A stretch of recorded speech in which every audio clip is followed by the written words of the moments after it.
Hello friends, ये part वहीं से स्टार्ट होता है जब ज़ैंग ये सोच रहा होता है कि इस लड़की ने मेरे साथ बार बार गलत किया, फिर भी मैं यही चाह रहा हूँ कि मेरी शादी उसी से हो। ये क्या हो रहा है। और तभी वहाँ पर जियांग आती है और अपने लिए एक वेडिंग ड्रेस चूज़ करने के लिए कहती है, पर ज़ैंग उसे कोई रिप्लाई नहीं देता और अपने लिए एक ग्रूम ड्रेस सेलेक्ट करके ट्राई करने के लिए चला जाता है, जिससे जियांग गुस्सा हो जाती है।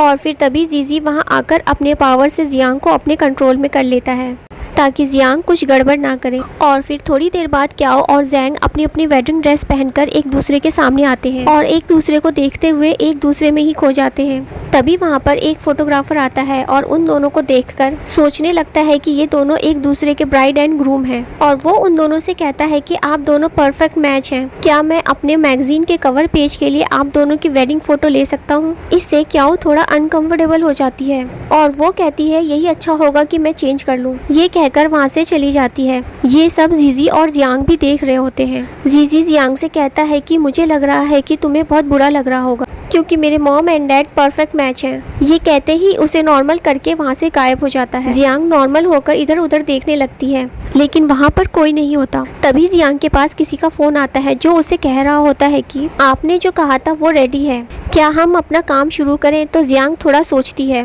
कि क्याओ, मैं तुम्हारे साथ इतनी जल्दी कुछ गलत करना नहीं चाहती थी पर अब तुम ही मुझे मजबूर कर रही हो। और फिर वो उसे ऑर्डर देती है कि अपना काम शुरू करो। इधर क्याओ जब अपना वेडिंग ड्रेस चेंज कर रही होती है तो तभी वहाँ पर एक गुंडा आकर उसे बेहोश करके किडनैप कर लेता है। के बाद दिखाया जाता है एक सुनसान जगह पर कुछ गुंडे क्याओ को बांध कर रखे होते हैं और क्याओ के पूछने पर भी वो लोग कौन है और ऐसा क्यों कर रहे हैं वो लोग कुछ नहीं बताते और क्याओ को परेशान करने लगते हैं। थोड़ी देर बाद जब सारे गुंडे ड्रिंक कर सो रहे होते हैं तो क्याओ अपने आप को रस्सी से छुड़ा लेती है। फिर वो गुंडे के फोन से किसी को हेल्प के लिए बुलाने का सोचती, लेकिन तभी एक गुंडा जाग जाता है और वो क्याओ को पकड़ लेता है और कहता है तुम्हारी हिम्मत कैसे हुई यहाँ से भागने की, तुम यहाँ से कभी नहीं भाग पाओगी। इसके बाद जोजो को दिखाया जाता है जो अपनी मॉम की लोकेशन ट्रेस करके जीजी को बता देता है और कहता है जाओ और हमारी मॉम को सेव कर लो।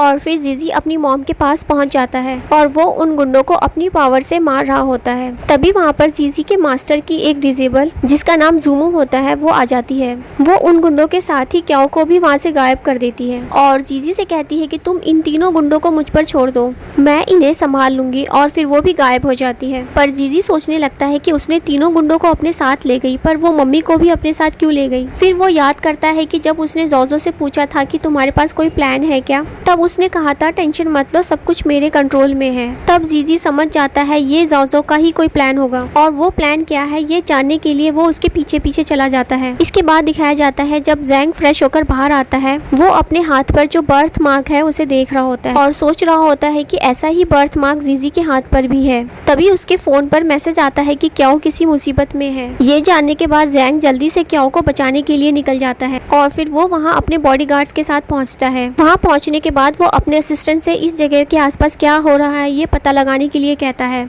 तो वो पता लगाने के बाद कहता है कि यहाँ के 500 मीटर के अंदर एक यंग लेडी और दूसरा एक गैंगस्टर। तो ज़ैंग पूछता है तीसरा कौन है, तो असिस्टेंट बताता है तीसरा एक बच्चा है और वो बच्चा और कोई नहीं बल्कि जीजी ही था। ये जानने के बाद ज़ैंग को लगता है कि ये कोई क्याओ का ही प्लान है और वो कहता है कि तुमने मुझे फिर से डिसअपॉइंट किया है।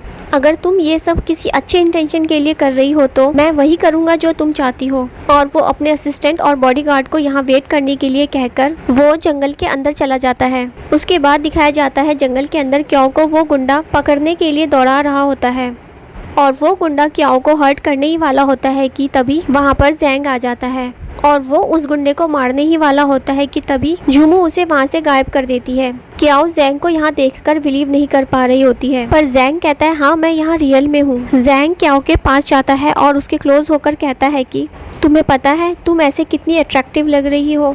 और यहीं पर ये पार्ट खत्म होता है।